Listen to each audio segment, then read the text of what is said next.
Credibility is everything in your asylum case, but here's what most asylum seekers don't realize. There are 5 specific traps that can destroy your credibility and get your case denied, even if your claim is completely legitimate. I'm going to walk you through each credibility killer today, and I'll tell you exactly what asylum officers are trained to look for. And we're starting right now. I'm Brian Manning, and I spent 11 years working for the government's 2 main agencies for asylum and refugee matters. But now, as an asylum lawyer, well, my law firm helps immigrants all over the country secure their future in America through asylum. Let me know in the comments if you've got an asylum case pending, or maybe you're considering applying. And look, I'd especially like to hear from you. If you've been waiting for an asylum interview with USCIS for multiple years, let me know in the comments how long you've been waiting. Here's what you need to understand. In every single asylum case, the decision maker has to make a formal credibility determination about you. Whether your case is with an asylum officer at USCIS or a judge in immigration court, they have to decide whether they believe your story or alternatively think that you're lying, and they have to put that determination on the record. Now, what makes this particularly dangerous is that some anti-immigrant officers and judges will use a negative credibility finding as their go-to excuse for denying your case, even when the facts that you presented should legally qualify you for asylum. But here's the thing, they can't just say they don't believe you based on a simple gut feeling. Rather, they have to point to specific problems in your case to justify finding you not credible. And in my experience, there are 5 specific issues that they tend to look for. And if they can document that one or more of these problems exists in your case, well, they can deny you on credibility grounds. So let me tell you about the first credibility killer: implausibility. Asylum officers are trained to evaluate whether each factual assertion that you make is plausible. Now, in the asylum context, plausible basically means possible, that it could actually happen. Now, the officer is asking, okay, could this thing actually have happened, or is it virtually impossible? Let me give you an example. So if you say that you escaped the bad guys by hiding underwater in a river for 3 minutes, well, that would probably be considered plausible. You see, most people can only hold their breath for like 1 or 2 minutes, but 3 minutes is not physically impossible. It's unlikely, but it's not impossible, and therefore it's not implausible. Now, on the other hand, if you said that you escaped the bad guys because you discovered the power to become invisible, well, that's not plausible. That's physically impossible. So if you make claims that are flat out impossible or so improbable that they're almost impossible, well, you're going to have a serious credibility problem. Here's the second thing that officers are watching for in terms of credibility: evasive or non-responsive answers. This is when you repeatedly avoid giving direct answers to straightforward questions. When you provide long-winded explanations that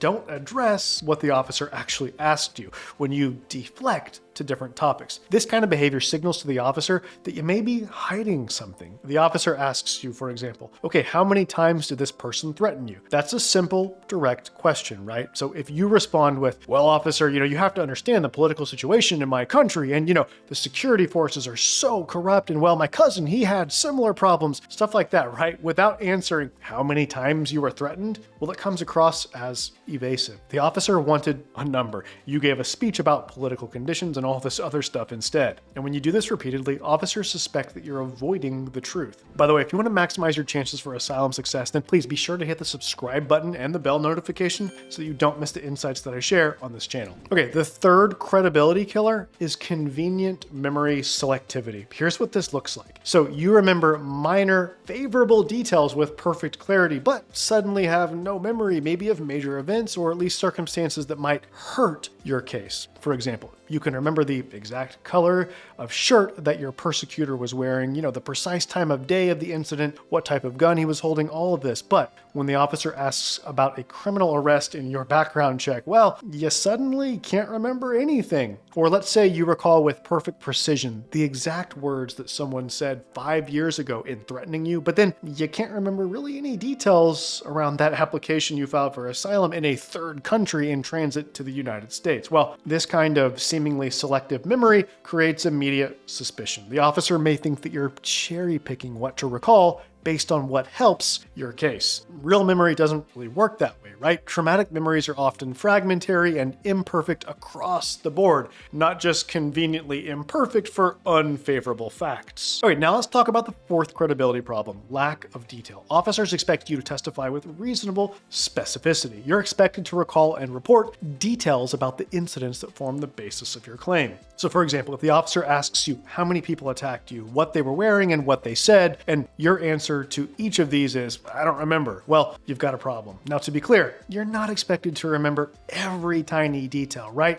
You might be discussing events from many years ago involving stressful or traumatic circumstances, and nobody has perfect recall under those conditions. But some judges and asylum officers do have very unrealistic expectations about how much detail you should be able to remember. That's why you need to really study your declaration and evidence before your interview. Refresh your memory about the timeline, the people involved, what happened, and when. And if you can't provide sufficient detail about the core incidents in your claim, well, the officer can find you not credible. Okay, finally, let me tell you about the fifth and most common credibility killer, inconsistencies. An inconsistency is when things in your case don't line up, or when you provide contradictory information. Inconsistencies can occur between different things that you say during your interview. So, for example, early in the interview, let's say that you say that 4 people attacked you, but when you're asked about this incident later, you say it was 3 people. Well, that's a direct contradiction. Inconsistencies can also occur between your testimony and your written materials. So, in your interview, you say that you received a threatening letter in June, but well, your declaration that you submitted says it was August. Inconsistencies can exist within your written materials themselves. Your declaration says that you received a threatening WhatsApp message on May 15th, but then the screenshot that you provided clearly shows that it was July 15th. So here's what makes this really dangerous. Some officers are straight up anti-immigrant and they're actively hunting for inconsistencies. So they'll ask the same question multiple times in different ways, trying to get you to slip up, or they'll ask about events out of chronological order to confuse you. They're looking for any excuse to deny you, and an inconsistency gives them that excuse. Now you might be wondering, how many of these problems, these inconsistencies, does it take before I'm found not credible? Well, the harsh truth is that sometimes just one of these issues can be enough to get you denied, especially if it concerns something central to your claim. Usually though, it takes multiple inconsistencies. 3 is kind of the rule of thumb at the asylum office before an officer will declare you not credible. But look, I have seen cases denied over a single inconsistency. Now, the good news is that with proper preparation, you can really minimize the risk of all 5 of these credibility killers. With the right guidance and crucially, practice, you can present your case in a way that protects your credibility and helps you present a strong and compelling case. If you're ready to take the next step and get help with your asylum case, then please call my office today. That number is 713-909-0401. And remember, we help people all over the country, so it doesn't matter where you live. Call us right now to schedule an asylum strategy session so that we can help you to secure your future in America through asylum. Again, I'm Brian Manning, and it's really an honor to support you in your asylum journey.